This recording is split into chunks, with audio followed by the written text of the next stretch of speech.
breaking 14 dead. The center declared that security forces from Nineveh Operations Command, backed by the Army Aviation and International Coalition warplanes, launched an operation to search for ISIS hideouts in the area. Furthermore, it added that the operation resulted in the killing of 14 terrorists and destroying 3 hideouts, due to the intensive airstrikes of the International Coalition warplanes, Iraqi Newsreports. It is noteworthy that the Military Intelligence Directorate announced, last week, killing a terrorist, known as al-Katkout, who held 5 important positions in the ranks of the Islamic State group, after engaging with a terrorist group in Sharqat Island, in Salahuddin Province. Yesterday we reported that in Baghdad, the Iraqi military has conducted airstrikes against the Islamic State group in Syria's Deir el-Zour province, killing 40 terrorists.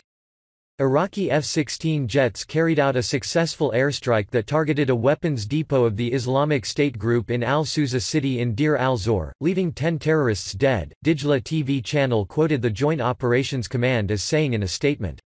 Another air raid destroyed a building housing 30 Islamic State fighters in Deir al-Zour's al-Baghouz town, the statement said. The operation resulted in the complete destruction of the Islamic State targets, the statement added. In April, former Iraqi Prime Minister Haider al-Abadi denied intentions to interfere in Syrian affairs, saying that the airstrikes against Islamic State will continue. Iraq had previously announced launching airstrikes against ISIS locations in Syria. This came after Abadi said security troops will follow ISIS militants in the whole region, not only in Iraq. Earlier, 46 Islamic State militants, including leaders, were killed in 3 airstrikes carried out by Iraqi fighter jets in Anbar, according to multiple reports. In a statement issued on Saturday, the Interior Ministry said the first airstrike a meeting for IS military leaders in al-Jamahir district in Qaim, as they were planning to target each of Baghdad and Najaf. The airstrike totally destroyed the location, killing 20 militants, some of whom were leaders of the so-called Baghdad, al-Farat and Anbar states and wounding others. Among the main killed members, according to the statement, were Abu Tarek, the military emir of the so-called Baghdad state. He used to be a former officer. He was close aide of the group's supreme leader, Abu Bakr al-Baghdadi. He planned for several operations in Baghdad including Karada operation in 2016, Iraqi News reports. The second airstrike left a booby-trapping workshop in al-Farat district, Qaim, destroyed, which exploded 3 vehicles and killed 12 experts, including booby-trapping experts of several nationalities. The third airstrike targeted a rest house of suicide attackers of the so-called Baghdad state in Qaim, the statement said. 13 militants were killed, while others were wounded. Joint Operations Command's top general, Abdul Amir Yarallah, said Army, Federal Police, Rapid Response Forces and the Popular Mobilization Forces announced on Thursday taking over the town of Hajjah. 98 villages were seized back, while 196 militants were killed, according to Iraqi news. Earlier in the day, PMFs liberated several villages in north of Hajjah as well as Al-Riyadh region, southeast of the town. On Friday, Iraqi Prime Minister Haider al-Abadi and the Joint Operations Command announced beginning of the second phase of Hajjah offensive. AFF reported that United States-led coalition fighter jets launched a strategic attack on Wednesday killing at least 13 Islamic State leaders in an air raid on Hajjah, southwest of Kirkuk, as operations to closer to retaking the strategic haven. Dijla TV quoted a local source saying that the dead militants included 7 members of the group's so-called treasury. The Iraqi Joint Operations Command said joint forces launched on Wednesday morning a new offensive targeting the center of Hajjah, a major Islamic State stronghold which the militants occupied since 2014. The decisive onslaught comes as part of a second stage of operations launched last Friday. The first phase of operations launched on September 24, and managed to retake eastern Sharqat, an Islamic State haven in neighboring Salahuddin Province, Iraqi News reports.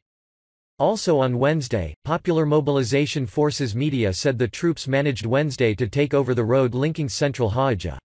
A senior leader within the force, Jabbar al-Mamouri, had told Al-Samaria News that the PMF were about a mile from the town center.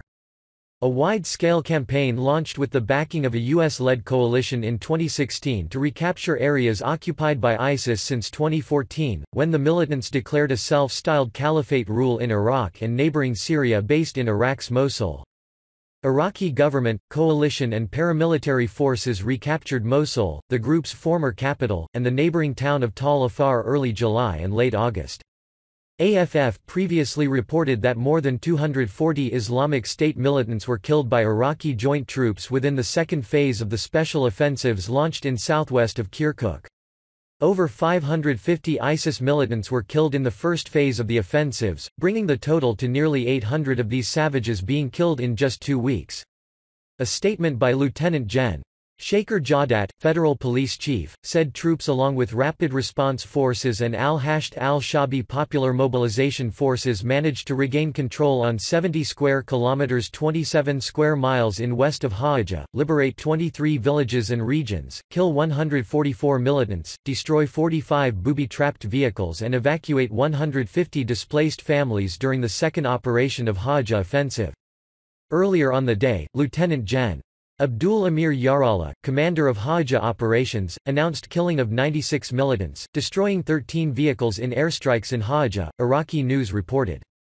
A statement by the Defense Ministry's War Media Cell, Yarallah said, Iraqi jets launched several airstrikes targeting the group's locations in Hawija. The airstrikes left 96 militants and 13 vehicles destroyed, he added. Joint troops managed to free 11 villages in Hawija, Yarallah previously said on the day.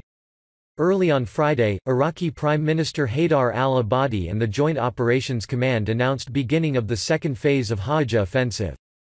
Over 550 Islamic State militants were killed and more than 100 villages and regions have been liberated during the first phase of new aggressive offensives in southwest of Kirkuk, the military media has reported. Joint troops, which took part in Hawija operations, managed to accomplish the first phase and achieve all the targets, inflicting huge losses on the enemy, the Defense Ministry's War Media Cell said as a statement issued on Thursday. Security troops killed 557 militants, destroyed 46 booby-trapped vehicles and 24 others. 381 IEDs were defused, according to the statement. According to the Defense Ministry's War Media Cell, the Army's elite counter-terrorism service liberated 5 villages, while federal police and al-Shabi Popular Mobilization Forces freed 63 villages. The Army's 9th Armored Division and PMFs managed to retake 35 villages, making the total number of regions and villages liberated reach 103, Iraqi News is reporting.